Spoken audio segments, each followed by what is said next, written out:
Alright guys, welcome back to another video. So in this one we're going to be building a simple three-legged stool. Now you might be able to tell by comparing what I'm wearing now to what you're going to see in the beginning parts of this video here where we're actually making the seat of this stool. That I'm dressed quite a bit differently, and I'm also working outside, whereas I can't work outside at the moment. So I actually started this project back in June and didn't actually get to finish it up because I was waiting for one very specific tool, and that is this tapered tenon cutter from Lee Valley. This thing has been out of stock for basically this whole year, and I finally got my hands on it in November now, so we're going to finish off this stool. The other exciting thing about this is it's also giving me the opportunity to start doing some Windsor chair making. So Windsor chairs are the one style that I really wanted to get into, but again, I was stuck waiting for this tool. Now there's other ways you can do it without this tool, but I had this on order. I didn't want to do something else because I'd already paid money for this. So we're going to start by making the seat, carving that, and then we'll move over to the lathe to actually make the legs. So before we get going to the video, I want to let you guys know that I started a Patreon page recently where you can go and become a monthly member, and there's different perks depending on which tier you join. If you join that top tier, you get to be part of a monthly design session happening the first Saturday of every single month, where you, me, and everyone else who's a part of that level are going to get together on Google Meets and hang out and just talk about designs, work on projects, and just help each other out in whatever way we can. Also, as a part of that top tier, you get free access to all of my digital plans and SketchUp files for both the projects that I'm currently working on, as well as all the ones that are in the past. Or if you want to support the channel another way, you can visit my website where you can find all my different merch. This is by far one of my favorite hoodies that I've ever owned, not just because it's got my name on it, but because it's just a really nice hoodie with a really sweet design. But there will be links to both my Patreon and my merch in both the description as well as the card above. So I'd really appreciate it if you guys be willing to check out either of them. But anyway, let's get right back into the video. So to make our seat, we're going to be using two pieces of continuous grain cherry and then folding it in half. This is a very close second to book matching for getting nice, good, consistent grain patterns within whatever piece you're trying to make here. Book matching is always going to be a little better, but in the case of this seat where I need it to be about 2 inches thick, I can't exactly book match that with what I have available to me. Then the fastest way to flatten a piece of wood like this is to just go at it with the hand plane and some winding sticks. This is a lot faster than trying to either set up the router flattening jig or use the joint or anything like that. It's quick, easy, and honestly a little bit more fun.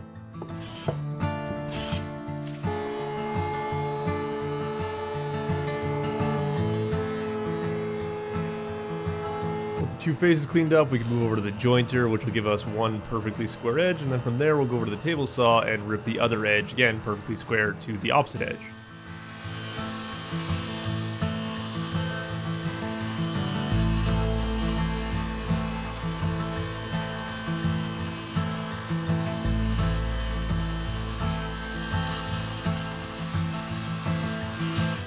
Now, as good as my table saw is, I always like to use a hand plane anytime I need a really good clean seam. So in the case of the stool, I want a pretty much invisible seam between the two pieces. So the hand plane lets you sneak up on that perfect fit and adjust the angle to be absolutely perfect.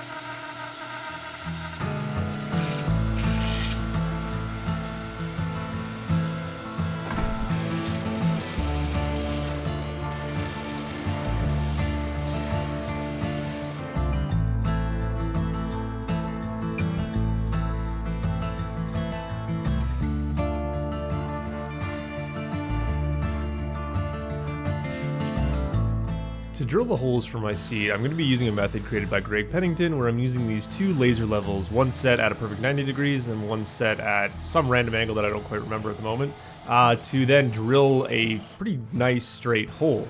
Now there's a whole bunch of different ways you can do this, but I've found that using these lasers is the simplest and kind of most foolproof way to do it. I'm going to go through and ream the holes so that our legs will actually lock in place when we actually fit them up.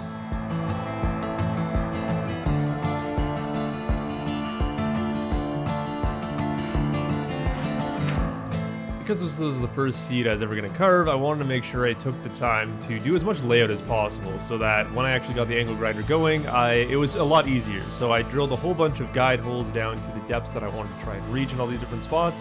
And overall this did work out pretty well, and I would do it again, but definitely don't need to put as many holes as I did.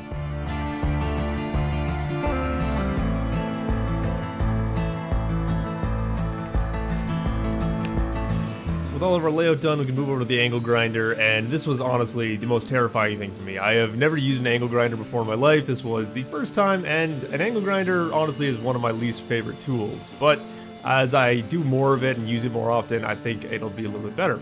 So I'm using a Bosch angle grinder and then a cut-saw disc. Now this disc is basically just a big piece of steel with a whole bunch of little carbide teeth on it. And this is supposed to be one of the ideal tools for seat carving, and I'm excited to use it more in the future.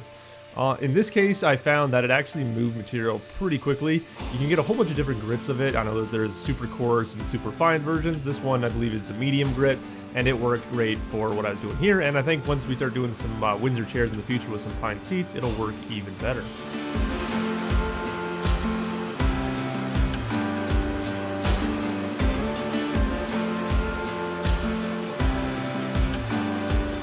With the seat completed, we can now move on to doing the legs on the lathe. So like I mentioned at the beginning of the video, I'd actually tried to do this months and months ago, but I was waiting for that tool to come in. So this is the first leg that I attempted to turn, and the funny thing about when you leave a project for a few months and then you come back to it is trying to figure out why the heck you left it. And so the reason I left this project and didn't get back to it until now is because I was waiting for that tool to cut these taper tenons.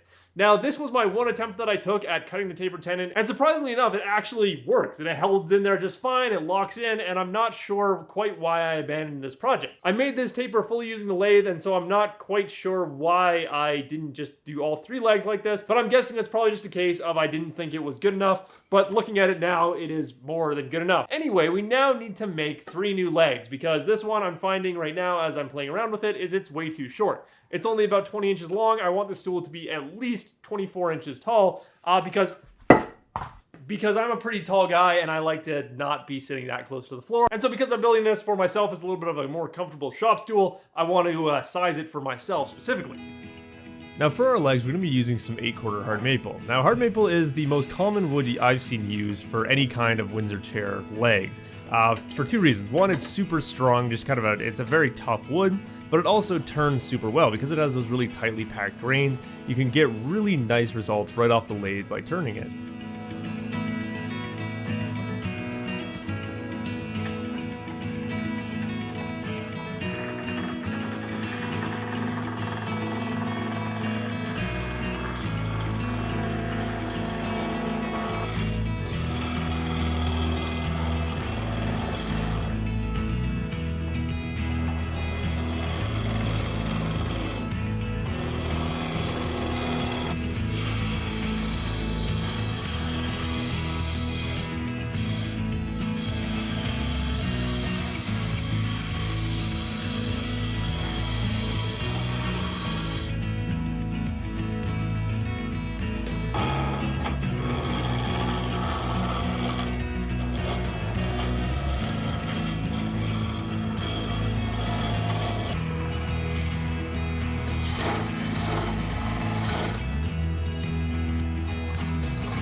And to make these legs a little bit more interesting, we're going to go in and add what I believe is called the double bobbin style. So all this means is we just want to have a whole bunch of different depths and details and that to it, so we don't just have a kind of straight boring leg. And it's important to remember at this point that I have absolutely no idea what I'm doing. I've never made these kind of legs before. This is not a tutorial on how to make these. This is just me trying to figure it out as I go. So the best method I've seen for doing this kind of stylistic design on a leg is you start by using your parting tool to get certain sections to their final depths. Then you just use, roughing gouge, spindle gouge, whatever gouges you want or you have to kind of shape things to then meet at those different points a little bit with nicer transition. A lot of this that I found is just about kind of feeling the wood and kind of going with the natural shaping of it. Not every piece has to be completely identical in shape. That's not really the goal here. The goal is more so to kind of make things look similar, but also have a nice natural feel to them. It's hard to explain, but it's one of those things you just got to try on the lathe.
Okay, so coming back out into the shop this morning, I realized that I am an idiot.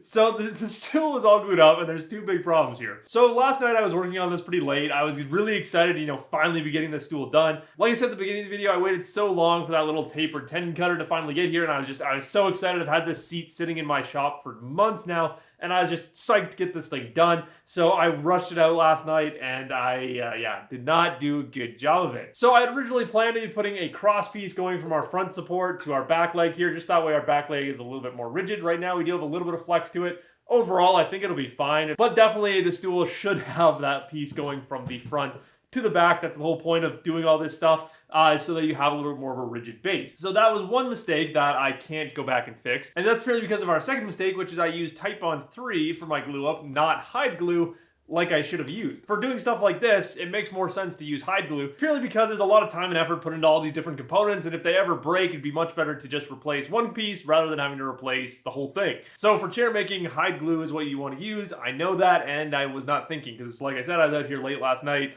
and I was just kind of excited to put this whole thing together. So this definitely isn't the last stool I'm going to make, and in the future, I will definitely make them properly, making sure I put in those cross pieces and I use hide glue on my glue up, because that's the right way to do it. So to level the stool, you're going to want a nice, perfectly flat surface, like the surface of your table saw. And all you need to do is just throw a level on top in as flat of an area as you can find. Use some shims to get that level nice and level, then go through with the pencil and just mark a specific line up from that the height of your table. Then all you need is just a simple saw to cut along that line, and you should have a basically flat stool from that point on.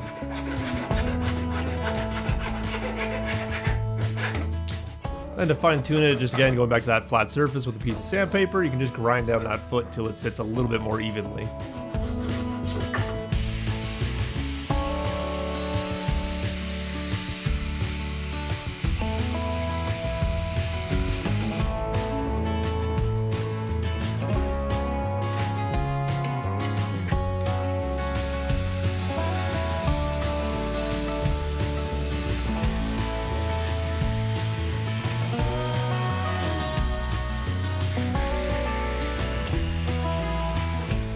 One thing to know about chair making, as I've kind of found out so far, is that if you're not a fan of hand sanding, this probably is not the right area of woodworking for you. There's a lot of hand sanding involved with all your kind of organic shapes and that. It's super fun, but it's also kind of miserable time when you have to go through and sand all these surfaces. Then of course we're finishing off this stool with a couple coats of tried and true original oil, which is really nice because it's got that nice soft feeling finish, but still holds up a decent amount of protection. So the stool is now done, and I have to say that this is kind of a polished turd, and not even that great of a polish, if I might say. So right from when I picked this project back up, I was not really into it. It's really one of the worst things you can possibly do as a woodworker is start a project, set it aside for a few months, and then try and pick it up again.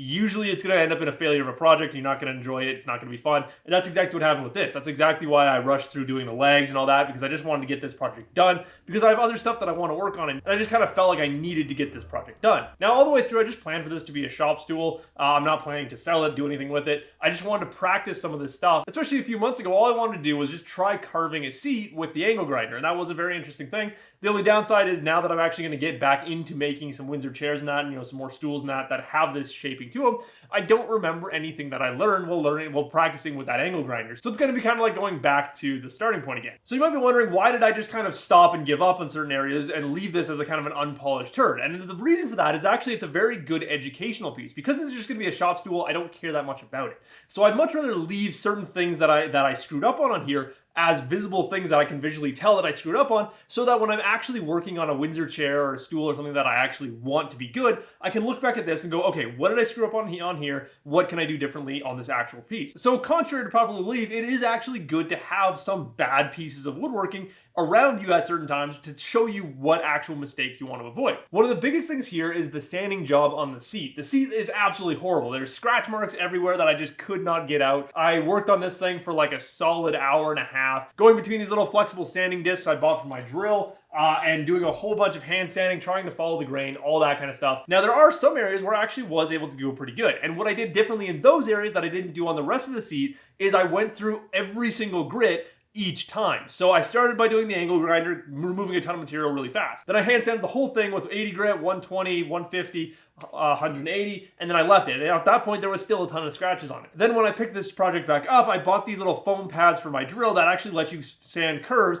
But the problem is with these, I only started at 120 grit, thinking that I could go back over everything, even though initially I didn't get through all of the marks that were left by the angle grinder and that first 80 grit sanding that I did. So overall, this is a good lesson in that I need to take my sanding a lot more seriously. And this is completely different than most of my furniture pieces, because most of my furniture pieces use nice straight pieces. So you pass them through the drum sander, get them up to 220 grit, then you can hand sand them, or even if you're just using the random orbital sander, it's very easy for those flat pieces to take a nice sanding job. Whereas a piece like this that has all these bumps and curves, every time you have a curve in a piece of wood like this, you're exposing different sections of end grain, and that is going to sand completely differently than these flatter areas where you're just dealing with flat grain. So in areas like the back of the seat here where we have this curve going up, you have to be very careful in these areas to sand to a much higher grit. You know, I'd probably take it up to 300 or 400 grit back here before going and finishing off with maybe 180 grit final hand sanding, but I would sand it way higher around these areas that are going to have exposed end grain. Same thing on the front and the back of the seat. I did pretty good with the drill to grind through as many of the scratch marks as I could, but I definitely did not go to a low enough. Another good lesson in this was putting in the holes for this cross piece.